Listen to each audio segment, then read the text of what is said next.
I'm Scott. I'm Bill. And we're the Trade Guys. You're listening to The Trade Guys, a podcast produced by CSIS, where we talk about trade in terms that everyone can understand. I'm Evan Brown, and I'm here with Scott Miller and Bill Reinsch, the CSIS Trade Guys. Thanks for listening to The Trade Guys. This week, we welcome Phil Luck to talk through ways to put more economic pressure on Russia, and we also look at several newly announced tariff frameworks between the U.S. and its partners. All this and more on The Trade Guys. Welcome back to The Trade Guys. I'm here with Bill and Scott as usual, and we also have a special edition in Phil Luck, Director of the Economics Program and Scholl Chair in International Business here at CSIS, who has certainly been on the podcast. I think it's been a couple months since the height of tariff drama. Well, tariff drama is back, and so is Phil. And we needed him for reinforcements today because it has been a busy couple weeks that we need to break down. So we've had a host of tariff agreements. We'll get to those in a little bit. First, I want to talk through a different kind of tariff application, and that's tariffs on Russia as leverage for a resolution in the Ukraine war. As you all know, a bill was moving through the Senate with pretty broad bipartisan support to look at putting 500% tariffs on Russia. And that has now been preempted by an ultimatum from the president promising 100% secondary tariffs on Russian trading partners if there's no agreement in Ukraine in 50 days. So, Phil, there's really no one better to ask than you on this as someone who's worked on Russia a lot. So how should we be thinking about these possibilities? Is this the right way to go about putting pressure on Russia?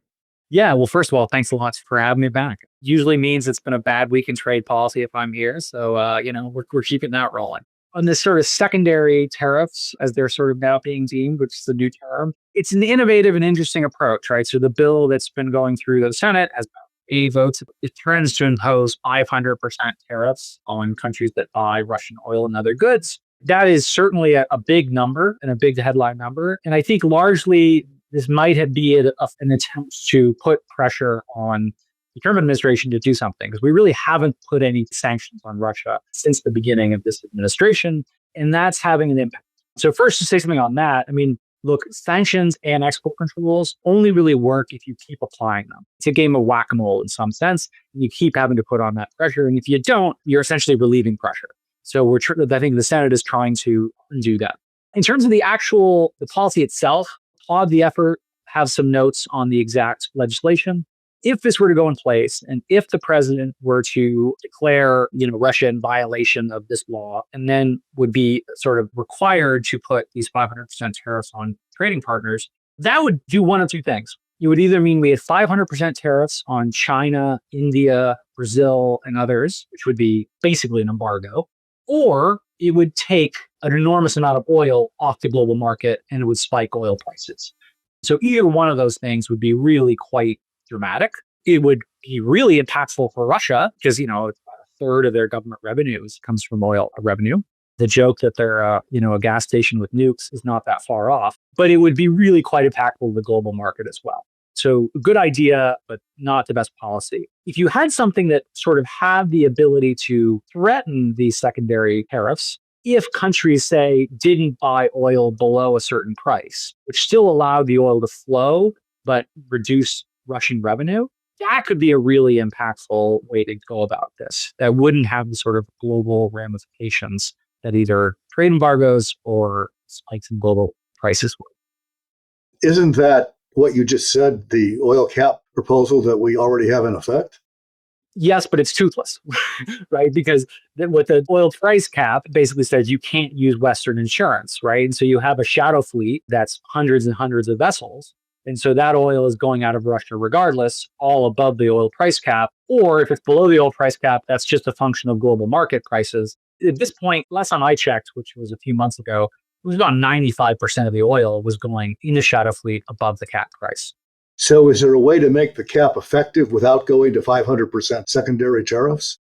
Well, there's ways to make it more effective, for sure. So one thing you could do is you could sanction a whole lot more vessels, right? So what the Biden administration did at the very end, I think it was January 10th, they sanctioned a bunch of vessels. And that really, that was at least for a short time impactful. But, more and more vessels come online. At this point, there's been a lot of vessels that have been sanctioned by either the EU or the UK or both that have not been sanctioned by the US government that we know they violated the oil price cap. They've had some connection to Western insurance or other markets. At the same time, they've sold oil above the cap. So, there's a list with Heath School of Economics and others. You could just take off their list 200 vessels that you could sanction tomorrow. And I know those packages essentially have been written by state and treasury. So if you just did that, that would have a pretty big impact. The other thing you do is do sanctioning of oil refineries who are buying the oil, whether they be in the PRC or in India and other places. There's plenty of targets there too. What sanctions would you put on the refineries, though? They're not selling the oil to the United States, are they? No, but it's against the oil price cap to just buy Russian oil above the price cap. Yeah, but what's the sanction? What do you do to them? You separate them from the Western financial system. Ah, okay. Yeah. Take them out of SWIFT. Yes. I think there are two conclusions that the average person who's not a Russia expert would draw from this. The first is diminishing returns set in on all economic actions, including sanctions. And when you have a commodity like oil, where the demand is absolutely inelastic in the short term, it is very difficult, and the diminishing returns come at you really fast. So the effectiveness of this is I've always thought it's suspect. Obviously, it hasn't really slowed anything down. And, of course, there are many, many conflicts within the market there, including the fact that Europe, our NATO allies, supposedly, still buy massive hydrocarbons from Russia, either directly or indirectly. So they're paying on both sides of the war right at the moment, sending arms to Ukraine and buying oil from Russia, or oil and gas from Russia. That's one. The second point I would make is we're to the point where the end of the war at least is in sight. The end of conflict is in sight. And Russia has essentially fought a real war. They've taken territory. They have a very long armed line of demarcation that someone described it. I'm not good with maps, but it's like from New Jersey to Tampa, Florida. It's a very long fortified line. Everything to the west of that line is now Russian-speaking territory with Russian passports. They've changed the facts on the ground. And so as you see this conflict wind down, because of the way Russia has approached the conflict, they have a lot more options at the end. They control a lot more decisions on what to do and what not to do. And the 500% tariff smacks of a little bit of desperation, because we've decided not to commit ground troops. We've decided to not do a lot of things. And all we're left with is this. So why do you see it winding down? I don't see it winding down at all. Well, there's not much left to either defend or to take. We're trying to negotiate an end to the conflict. Well, and he's not making much progress. And neither are they on their own. Right. And the drone attacks continue. It's an interesting war. In fact, we could spend an episode on the implications for future wars, because people are becoming less important. And now it's an unmanned aircraft battle, and cheap unmanned aircraft. So it'll grind on for quite a while, but I think the end's in sight. And Russia has more options on favorable terms for them than NATO does. Yeah, I'm not sure I agree with that, honestly. And I would say, listen, I don't think this exact bill is the right methodology, but I would say that I don't think this is desperation. I think we still have quite a bit of leverage here. And Western sanctions have done quite a bit of impact. You look at the sort of debt in the private sector right now in the Russian economy, it has ballooned massively. They've really tried to subsidize the private industry to keep it up. Now, you're not going to get a sort of normal crash the way you would in a more market-based economy. But to say that our measures are have not been effective, I think is sort of a misreading of the data. And the other thing, to Bill's point, look, there's movements of the line, and we can get somebody on here who actually knows what they're talking about someday. But it's a 600-mile long front line, and the degree to which this has become sort of warfare is really quite impressive. But I think there's still all we can do to put pressure on Russia here.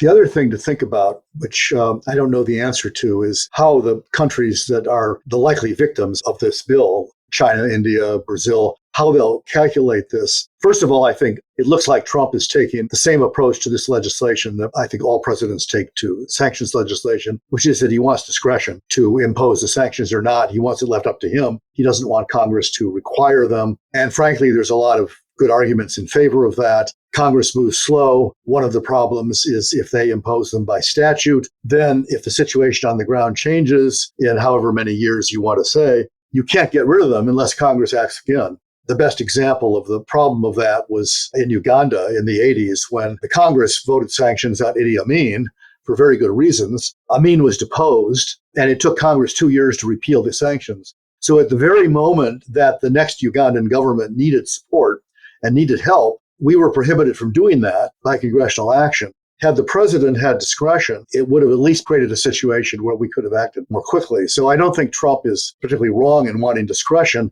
I think the bill has been revised to give it to him. But then you get the question of the calculation on the other side, which is sort of, at what point is a tariff prohibitive anyway? I mean, the Chinese are at 55%. Brazil is maybe at 50%. India, we'll see. But in terms of actual blocking of trade, what's the difference between 55 and 500? At some point, is it irrelevant? Are we going to continue importing lots of stuff from China at 55%? Maybe. I just don't know. But other countries may calculate this in a slightly different way than we think they're going to calculate it. Well, you are right in terms of the need for flexibility in foreign policy. I recall at one time South Sudan had congressional sanctions on it. We were literally sanctioning a peace treaty. It's like, why are we doing this? And it was just a matter of the slow march of legislation to be able to remove something once it's put in place.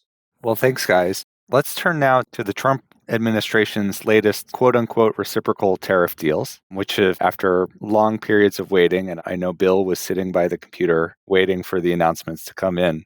We've had Indonesia, the Philippines, Japan, to add to a list that included the UK and Vietnam as of a couple weeks ago. There's also a framework that seems to be close to the finish line with the EU.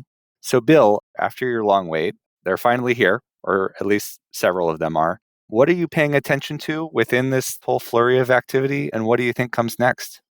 Well, the announcements are here. The facts are not. And so what we're paying attention to is trying to get the facts. And I think we commented on this before. It's a brilliant political strategy. The president makes an announcement and doesn't release any information except what he says about it, which is in a White House press conference or on Truth Social or X. And that's all the journalists have. So they write what he said. And then what happens is a slow dribble of contrary information that comes out. Eventually, maybe there will be a text. In the Indonesian case, there actually was a joint statement that does provide some additional details. But even there, what we discovered in the Indonesian case, a little bit in the UK case, and we'll see in the Japanese case, because that's the most recent, what Trump says and what the other country says are not exactly the same thing. And it really takes a legally detailed text to spell out exactly what all this stuff means. Example, in the case of Indonesia, Trump's statement was, all our stuff is going to get in duty-free.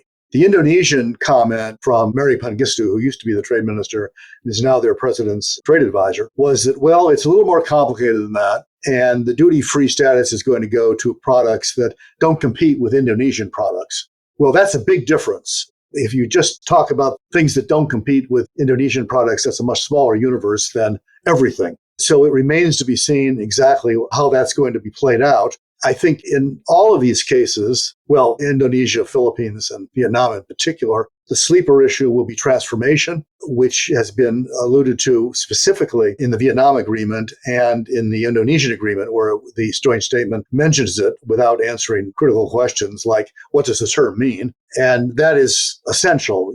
Transformation can range from fraud, just changing the label on a product as it moves from one country to another without doing anything, to legitimate transformation, the example being Chinese steel slab being sold to Korea where it's rolled into sheet strip and wire. That transforms it under international customs rule into a different product that makes it a product of Korea.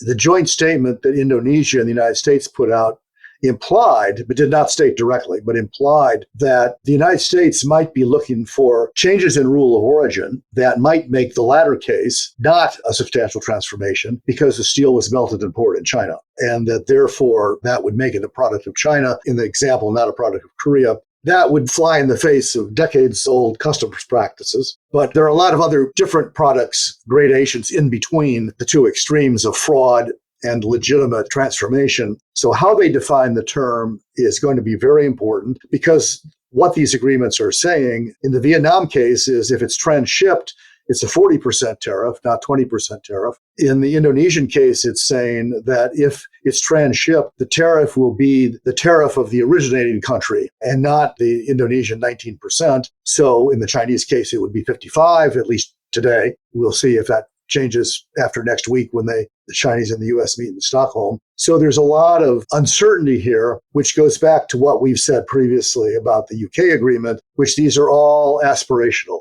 These are, we commit in the future to flesh all these things out, to fill up the holes, and to talk about the topics that we didn't settle. We talk more about digital trade. The Indonesians committed to some things on digital trade, but didn't say very specifically about what they were going to do. The United States said they made some commitments on labor and worker rights issues. The Indonesians ended up saying, well, it really doesn't require us to do anything that we're not already doing. So there's a lot left to be fleshed out. And as has been pointed out and will be pointed out more and more, these are not legally enforceable, congressionally approved agreements. These are framework executive agreements. And one of the new things that's coming up, I had a meeting this morning with some colleagues and a representative from a foreign government who is not yet settled and produced an agreement. And one of the comments a colleague made was, for Trump, this is never over, particularly for the big economies.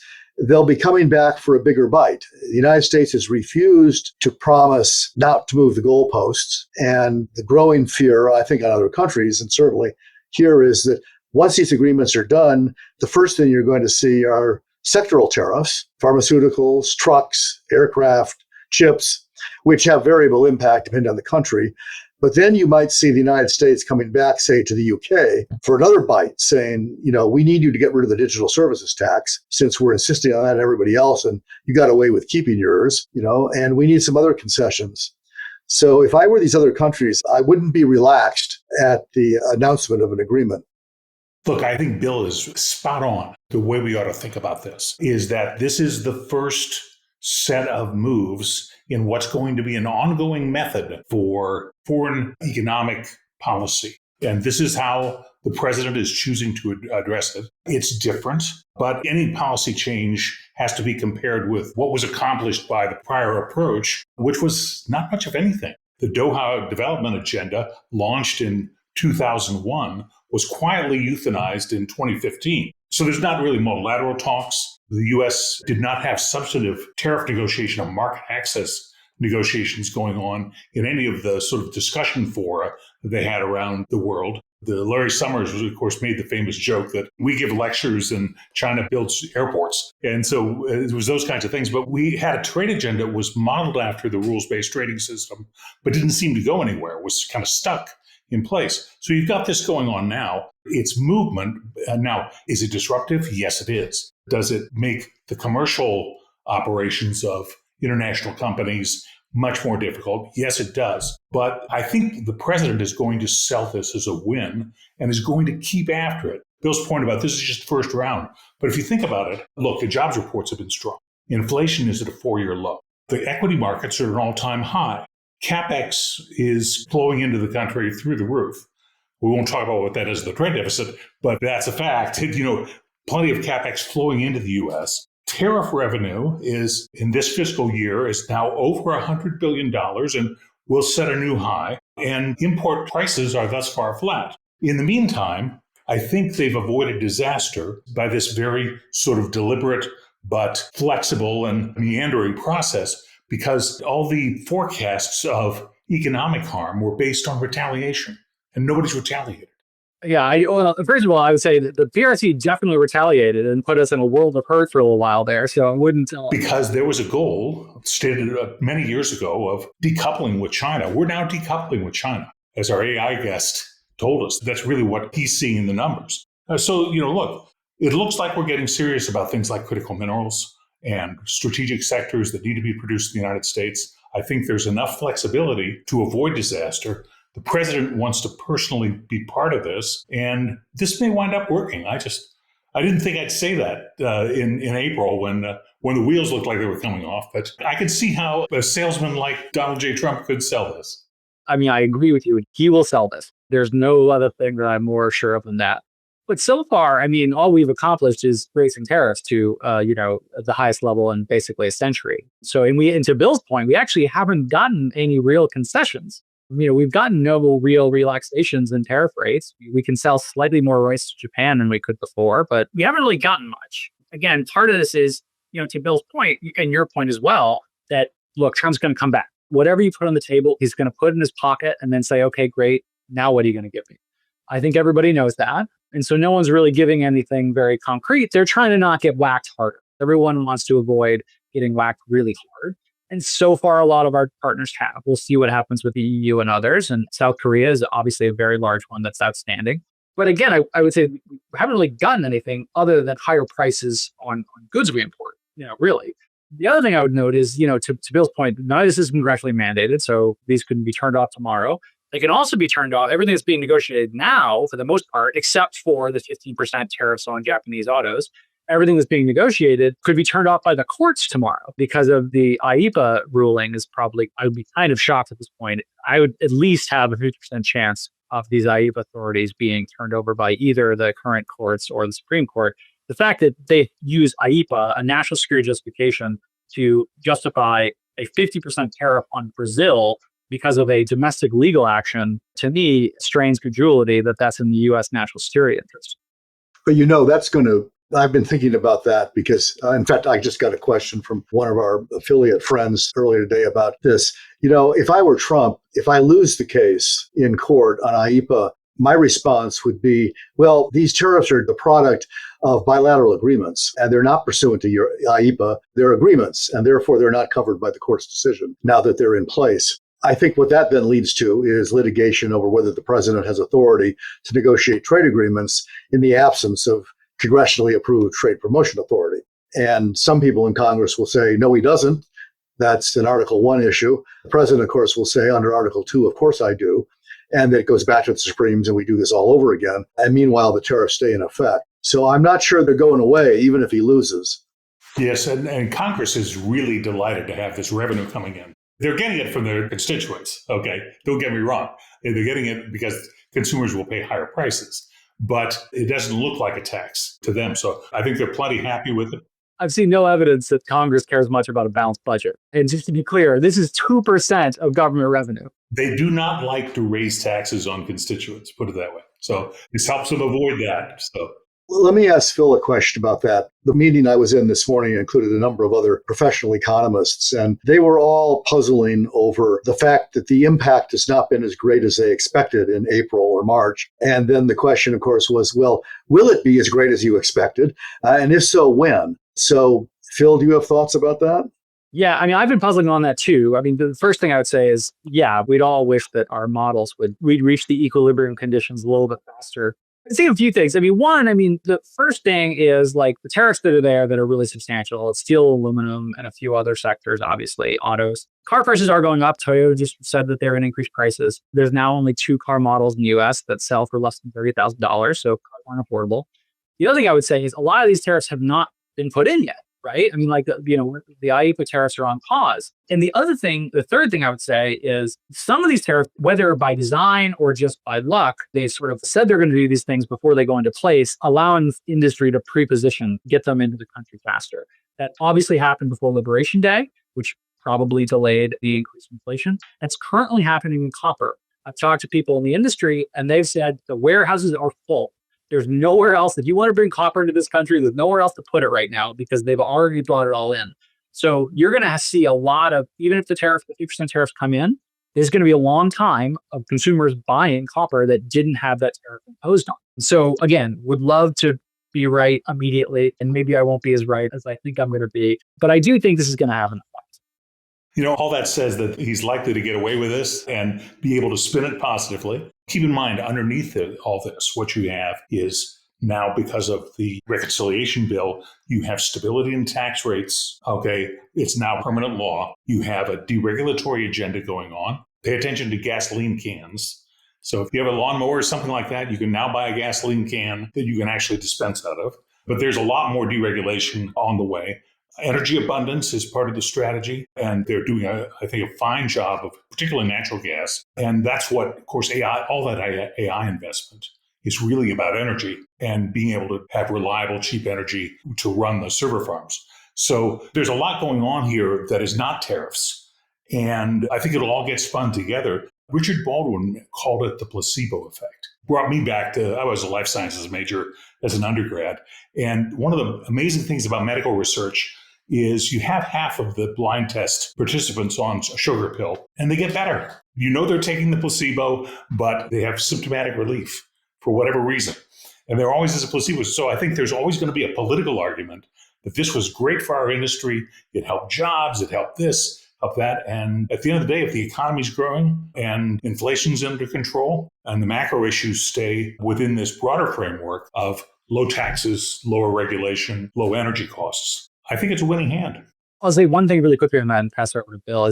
So I totally agree. There's a lot of, there's wind in the sails of the U.S. economy, and a lot has to do with energy. And those investments don't really have obviously tariffs make them slightly more expensive, but they don't change the underlying business case for natural gas. So those are going to go ahead anyways. So are all the sorts of technology investments.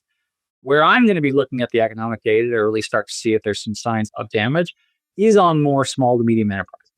So your point about the stock market, that's the S&P 500, right? That's the big guys. They'll be fine. I'm pretty sure they'll be fine. I was talking to somebody this morning who basically said a version of, we've been able to work in challenging jurisdictions in the past, and now we're just one of them, right? That's not true of small to medium enterprises. They don't have production bases in other countries that they can shift to. They export things to other countries, for sales, or they import for inputs. And they have less of a constituency here in DC, to be frank. And they don't have market power to force their suppliers to eat part of the tariff. Yeah, exactly.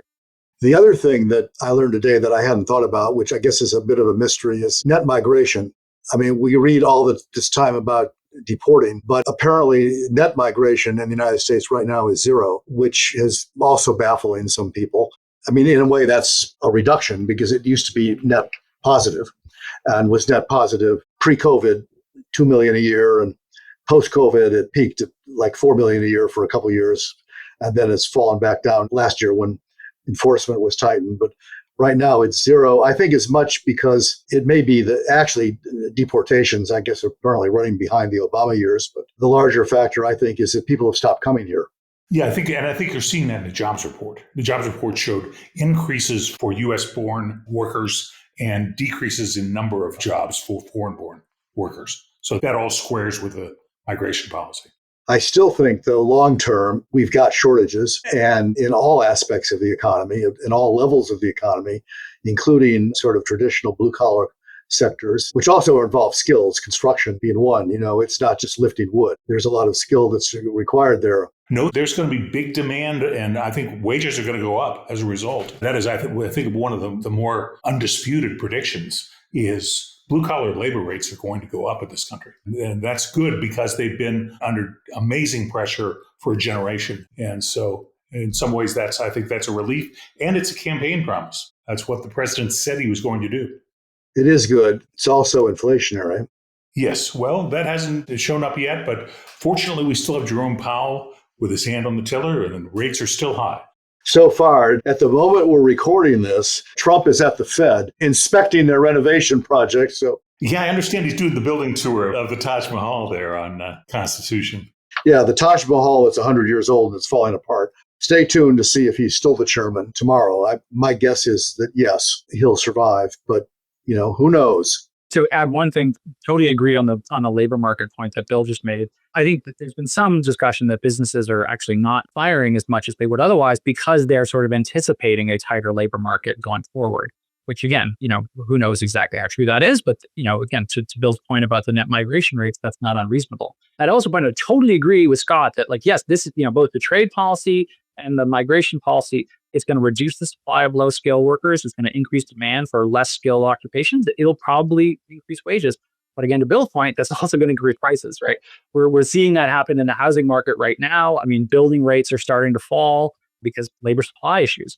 In my own research I did about, to Bill's point, the deportation programs of the Obama administration, in areas where there was more deportations, internal migration deportations, those communities lost a lot of jobs of native-born citizens. And one of the areas where those employment losses were the largest was sectors like construction. Because when you have less workers who are immigrants who can do that work, you're going to have less demand for Americans as well. Now, we're going to wrap up in just a second, but I am going to ask you all to take out your crystal balls. We haven't talked about future-looking deals. As Phil mentioned, Korea is still on the table. We're working things out with the EU, with India. We're a week away now from the president's August 1st deadline. What should we expect over the next week? Maybe, Bill, I'll start with you.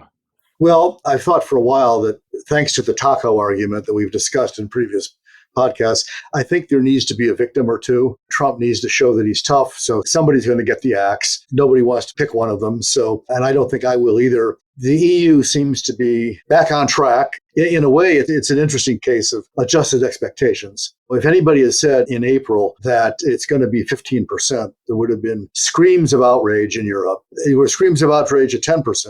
And now people seem to be falling into this is the best we can do. Let's go along with it school of thought. So, it could still blow up because Trump has a remarkable ability to move the goalposts even while the negotiations going on. But the issue there that was interesting will be whether they get exemptions for key industries like aircraft, where I think our aircraft industry would be happy if that happened, and automobiles. I'm not sure what our auto industry would think about that. I think what they're going after is in return for accepting the tariff, they want to see some exceptions to it. So we'll see if that happens. The Koreans are in a tight spot. I think now that the Japanese have reached an agreement, the Koreans are in an even tighter spot. And the politics of not doing it when the Japanese have done it is going to be uncomfortable for the Yoon administration. At the same time, what the U.S. is demanding is very difficult for them.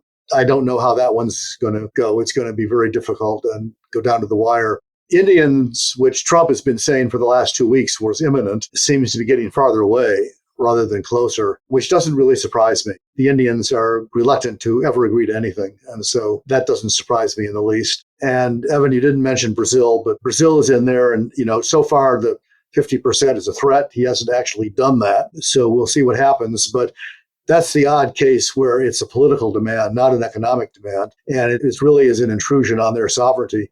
I can't imagine that the Brazilians are going to agree to what Trump wants. And plus, it's been a gift to Lula. It's united the country behind him. And why would you want to surrender under that situation? Scott, you agree? Yeah, you make great points, Bill. And as a trade wonk, I'm still looking at this European agreement. It has structural challenges because Europe, it negotiates as a customs union. They operate as a customs union. And the president wants to negotiate bilaterally with each member state. So I'm mystified by how they'll conclude it. I'm watching it carefully. I think the remainder of the countries who are going to finalize it, I do agree with Bill that there needs to be a puppy that gets kicked. I don't know which puppy that is, but you got to kick the puppy somewhere. So, it's like the old Special 301 days. Somebody had to be, had to get the most stern treatment. There's a great headline, Trump kicks puppies. I can see that in the Washington Post, yes. But in any case, I think now that what you have is a situation like in labor negotiations where there's pattern bargaining. You look how your neighbors did and you see if you can not lose ground versus them. That particularly in Southeast Asia and the Pacific, that will be the driving force that will drive to conclusion. But this is just the beginning. This is lap one of the Trump 500. Phil, any guesses on which puppy gets kicked, or you can kick that can down the road? I was going to say, I just wrote that down. Scott Miller, you got to kick a puppy. No, I totally agree with both Bill and Scott. I mean, there's a few things that I would totally agree. The ROK is in a tough spot. They sort of have to hopefully get to somewhere that's close to the Japan agreement, especially on the autos, which has been tough. And obviously, they're sort of laid out of the starting gates because of their domestic political situation. I would say that's an issue. For the EU, also really fascinating. I'm hoping they can get somewhere, or they can, at least string this along to a point where the administration doesn't escalate. If that can happen, I think we can avoid them triggering the anti-coercion instrument, which I think is really important. The French want to, or at least they say they want to because they're being French. But if they do that, the anti-coercion instrument then basically allows member states to use national authorities to sort of choose their weapon of choice. I think that'd be a really bad idea because once member states do that, I think that opens the door to the U.S. dividing and conquering across member states in a way that, to their credit, they have not done so. They've sort of treated them as a bloc thus far. I think that's both in our interest and in their interest to keep that going. The last thing I would say is if we end up in a world where, obviously I prefer as a trade economist world where we don't have uniform 15% tariffs on all our trading partners, but that is better than a world in which we have sort of higher or lower tariffs on different partners because that creates inefficiencies in trade diversion. So there's two things. One, it would be better if we can get more of our trading partners at sort of a level that's maybe higher than desirable, but uniform. I'm also interested in now, if you do, imagine you have the ROK in Japan getting these 15% rates. As you start to do the hard work that Bill was talking about of the negotiation with Indonesia and the Philippines, Vietnam, Are they going to stay happy at 19% and the other things? Or are they going to start saying, well, gee, we need to get down to 15? Now, of course, the administration might say they're going to go up from there, but I'm curious about the dynamics of, are we going to get closer to a world where all these rates get closer, or is that not going to be possible? Okay, well, we'll be tracking it all, and we'll be back next week to see which puppy gets kicked. So thank you, guys. Thank you, Phil, for joining us, and we'll see you soon.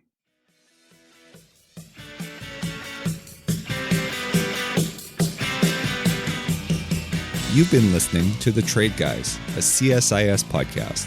For more audio content, visit csis.org/podcasts.